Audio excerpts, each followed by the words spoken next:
Estimados estudiantes, como todas las clases, una vez más les quiero dar la bienvenida a la materia de técnicas de la entrevista. Ya me conocen, soy la licenciada Jessica y vamos a seguir desarrollando diferentes temas con respecto a la comunicación en la entrevista. En especial para el día de hoy estoy segura que les va a interesar mucho este tema. Se trata de la comunicación no verbal. Esta comunicación es la que trasciende la palabra, es espontánea y además es inconsciente. Esto quiere decir que cuando nosotros transmitimos un mensaje no verbal, en cualquier interacción o participación que tengamos, no somos conscientes de ello. Además que conocer estos significados de la comunicación no verbal es esencial para nosotros como entrevistadores, ya que más del 60% que interpreta un entrevistador llega por la comunicación no verbal. En ese caso, se puede decir que la información que transmite esta comunicación, sobre todo, es de tipo emocional. Por ejemplo, a nosotros cuando mandamos mensajes de texto se incluye siempre emoticones para ya sea colorear nuestro mensaje o eliminar la posible equivocación del significado con un emoticón que refleja una expresión emocional. Bueno, vamos a estudiar los componentes de la comunicación no verbal, las cuales se clasifican en tres. La primera es la kinésica. Se trata de todo tipo de movimiento corporal, como los gestos, las expresiones faciales, el contacto ocular, la postura. También se consideran algunos otros elementos más estables como el aspecto físico, el estilo de vestir, etc.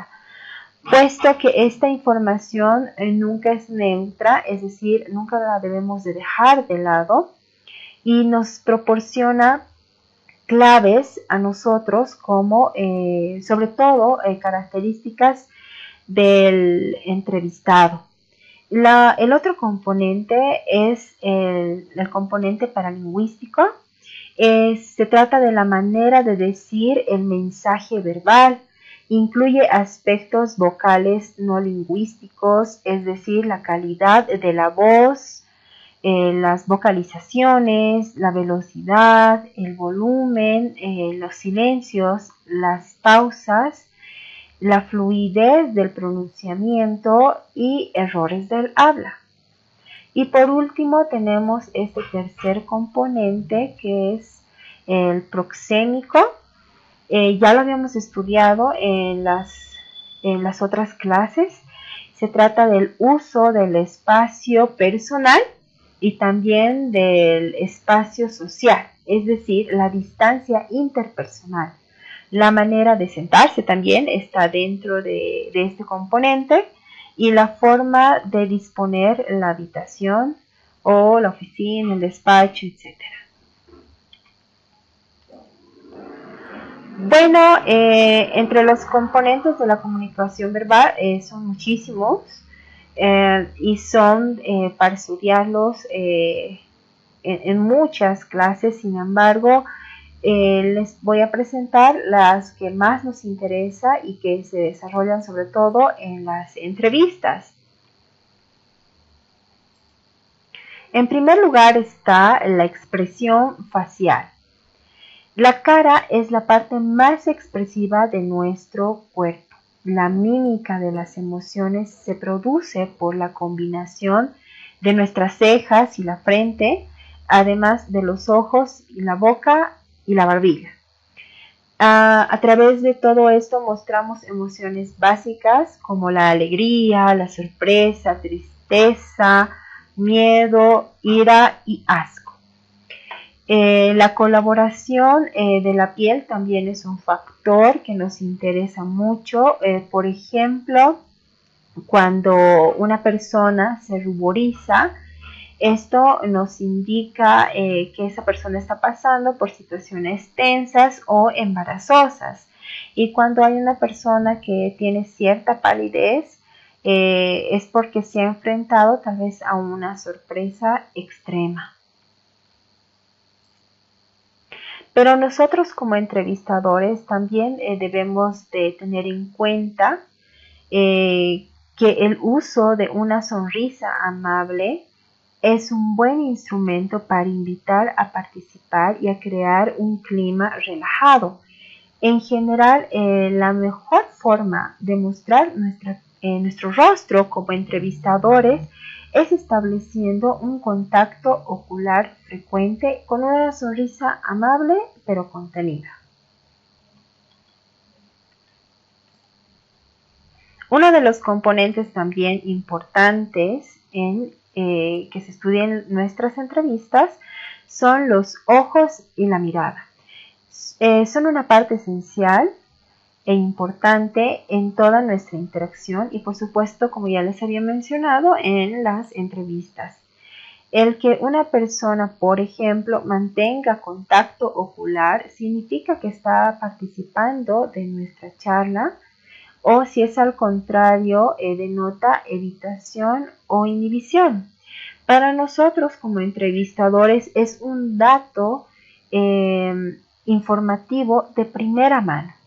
Igualmente es fundamental que el entrevistador mantenga un buen y frecuente contacto ocular, como ya lo habíamos dicho, con el entrevistado, ya que va a ser un elemento central en la participación de la escucha activa.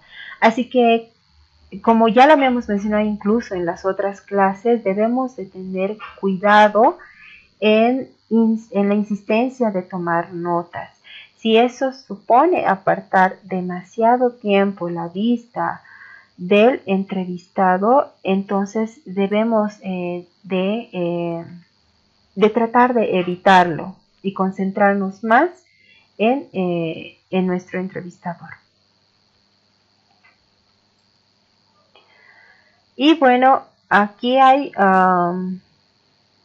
un ejemplo de lo que se transmite a través de los ojos y la mirada. Por ejemplo, una mirada fija e incisiva, como el de la foto, viene a significar reto y desafío. Por otra parte, los ojos también tienen un importante papel en la regulación de las intervenciones verbales de los interlocutores.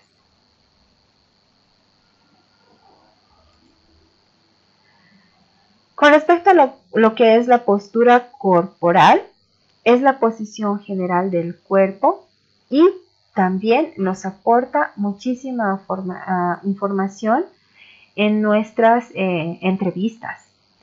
Por ejemplo, tener una postura erguida indica confianza y dominio, mientras que mostrarse cabizbajo y con los hombros caídos denota tristeza o abatimiento. Por otra parte, las piernas cruzadas y que éstas estén en movimiento indican impaciencia o frustración.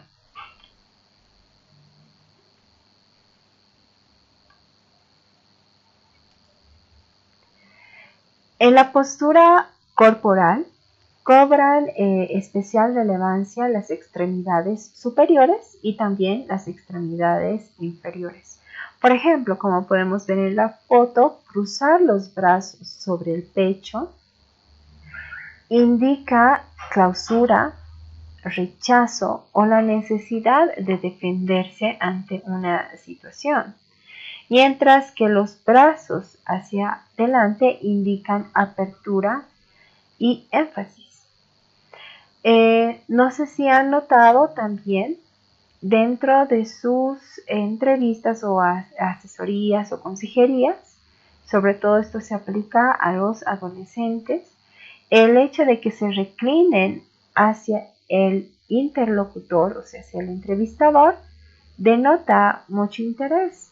Sin embargo, si se aleja en el asiento, muestra aburrimiento o desinterés.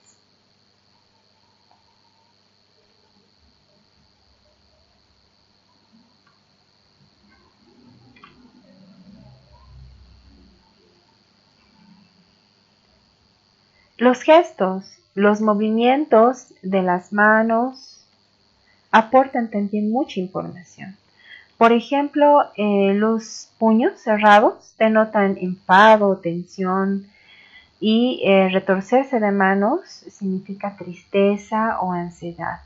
Tocarse repetidamente la nariz o la oreja puede indicar dudas e incomodidad y mesarse continuamente los cabellos o la barba significa nerviosismo o galanteo.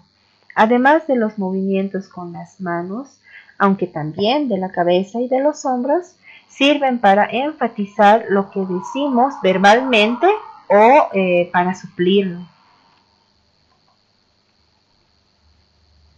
Con respecto a este componente de la distancia personal, en la entrevista se debe de mantener una distancia que no interfiera en la zona íntima o zona personal del entrevistado.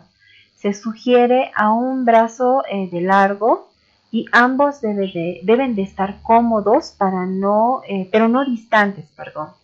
En situaciones excepcionales de crisis o catástrofes, si la persona que requiere atención lo consiente y se siente cómoda, entonces se puede pasar a esa zona íntima tomándole de la mano o dándole un abrazo.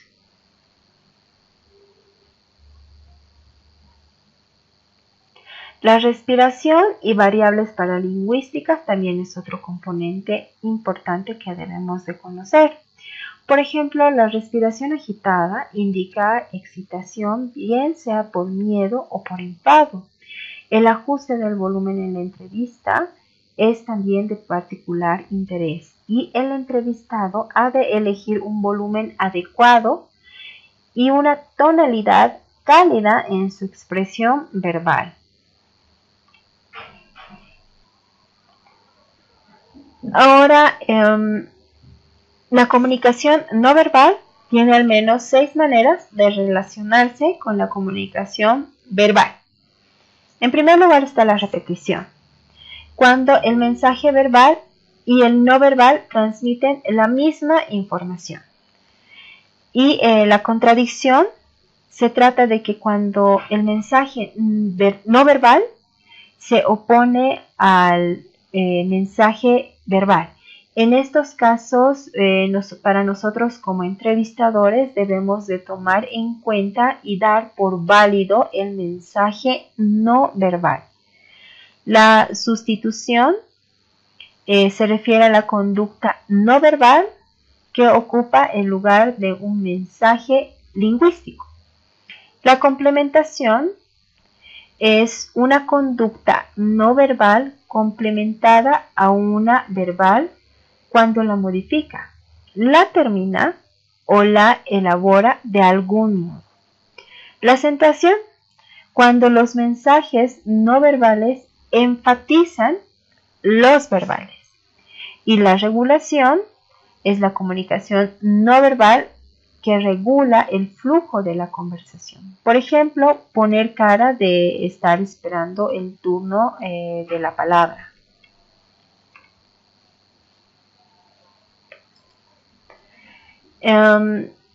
Cuando la persona demuestra contradicciones, y en lo general pasa dentro de nuestras entrevistas, entre su lenguaje verbal y no verbal, puede estar mintiendo. Y algunos de sus indicadores serían los siguientes. Y a partir de estos indicadores nos vamos a dar cuenta si su discurso es falso o verídico. Por ejemplo, desviar la mirada y evitar el contacto visual. Es un indicador que se da mucho en las entrevistas. El parpadeo También suele producirse cuando las palabras contradicen lo que se piensa. El volumen de la voz puede convertirse en un volumen inferior al habitual y también es un indicador que nuestro entrevistado está mintiendo. Llevarse la mano a la boca, tocando parcialmente la cara, es otro indicador. Y un incremento de la velocidad del habla también denota que su discurso es falso. Ya conociendo los puntos, estos puntos, nosotros como entrevistadores debemos de anotar, por supuesto, estas incongruencias y no comentarlas. Sin embargo, hay casos donde sí deberíamos de describirlas verbalmente mediante la técnica verbal de confrontación. Muchas gracias.